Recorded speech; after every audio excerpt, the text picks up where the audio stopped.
Eu gostaria de saber, doutor Belício, que eu vi sentindo uma dormência nos lábios, nas mãos e a língua. Aí quando arrocha mesmo, aí dá dor no peito. Desde noite de São João que eu estou sentindo esse problema. Tem nervoso? Eu tenho problema de nervosismo. Meus pés ficam gelados. Uhum. Toma remédio para alguma coisa, dona Fátima? Não tomo não. Tava tomando para ansiedade, mas aí eu parei, porque tava dando muita dor no meu estômago. Certo. E menopausa? Tá na menopausa já? Aham. Pois tá. É uma pergunta indiscreta, mas eu preciso saber. Pois tá, Jó. Eu vou falar um pouquinho sobre isso, tá joia? Tá certo.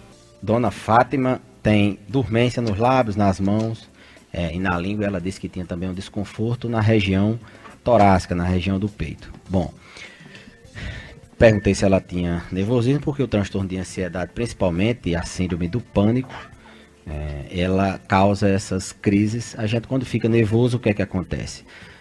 O organismo ele dispara um sistema que a gente chama de sistema simpático, que é o sistema da luta e da fuga. É como você tem um medo e você tem que fugir daquilo. Automaticamente o nosso sistema nervoso dispara esse. E o que é que acontece quando a gente é acionado, fica nervoso? Há uma tendência do sangue da periferia, do sangue da mão, dos lugares mais periféricos, se desviar para os órgãos mais nobres. Para o cérebro, para o coração, para o rim. Então, é uma das coisas que acontece.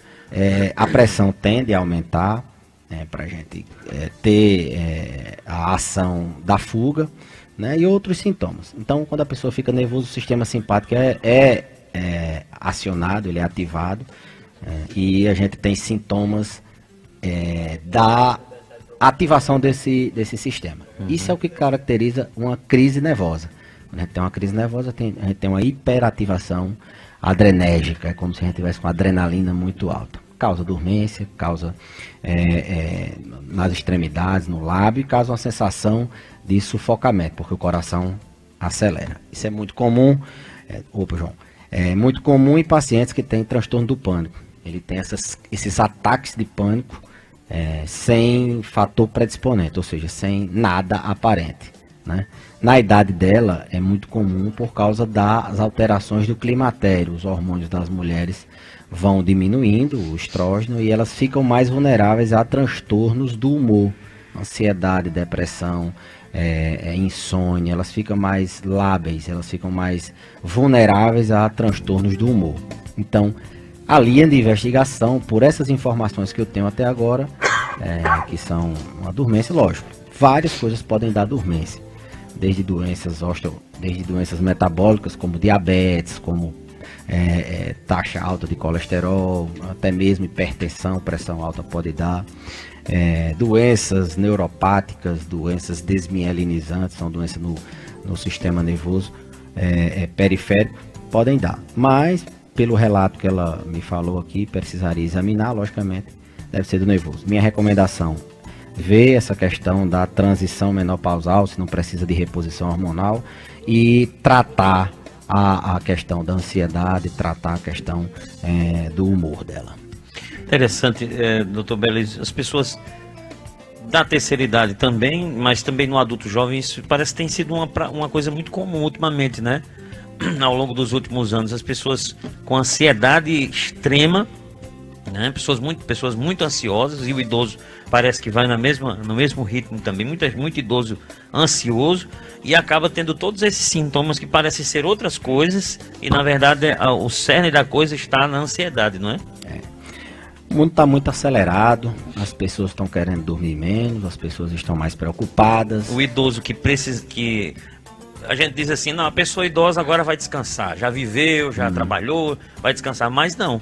Como é que descansa com 20 netos, 3 bisnetos, 10 filhos dando trabalho, e ela é o centro da família? A maioria das nossas famílias aqui do Siridó são assim, elas são a referência, mas ela não tem como não se preocupar com o neto, com o filho, e sempre tem problemas. Essa questão deles viverem mais, eles também ficam mais sujeitos a estressores familiares, a parente que morre, a amigos que perdem a vida, as próprias doenças, então eles tendem a ficar mais ansiosos e o próprio envelhecimento cerebral favorece isso.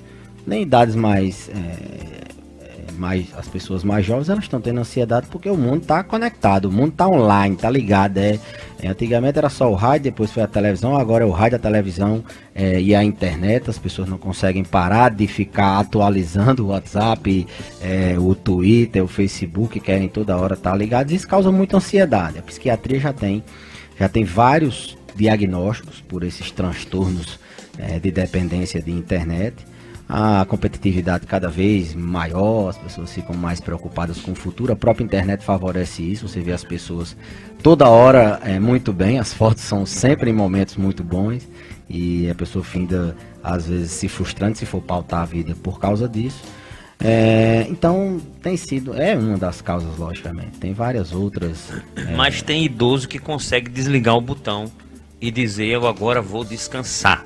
Eu conheço pessoas assim, idosos que disseram: já vivi, já trabalhei, já cuidei dos meus filhos, agora eu vou descansar. E desliga o botão mesmo. Mas é claro que se a gente for comparar com a quantidade de idosos que não consegue, não dá nem para comparar. Eu até, Sidney, assim, as recomendações da literatura médica, da medicina geriátrica, elas têm uma certa restrição você vai parar, não. Agora a gente vai para uma outra fase, onde você vai planejar a sua aposentadoria, você vai viver aí mais 20, 30 anos, a gente não quer também que pare de se preocupar, até porque é impossível, não tem como uma avó não se preocupar com um neto que está doente, com um neto que está com uma precisão, e às vezes até não tem como ela não ficar sabendo, porque você sabe que família chega e ela é a matriarca, todo mundo vai, a matriarca ou patriarca, então a gente tenta limitar, tenta diminuir, trata muitas vezes com psicoterapia, trata muitas vezes, até a própria orientação, essa conversa, essa psicoeducação. Olha, a senhora, para cuidar deles bem, para poder dar uma opinião, a senhora tem que estar bem. Se a senhora tiver esclerosada, como é que eles vão ficar?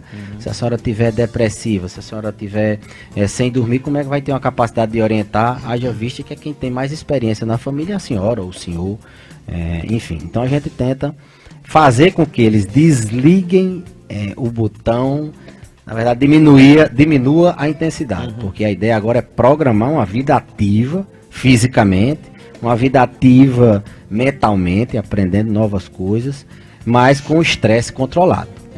Na velhice a gente desliga o botão do excesso. Isso, do excesso. Porque não, agora é a hora de repousar, e pronto, a morfina em cima de uma cama, não faz mais nada, não quer se levantar nem para beber água.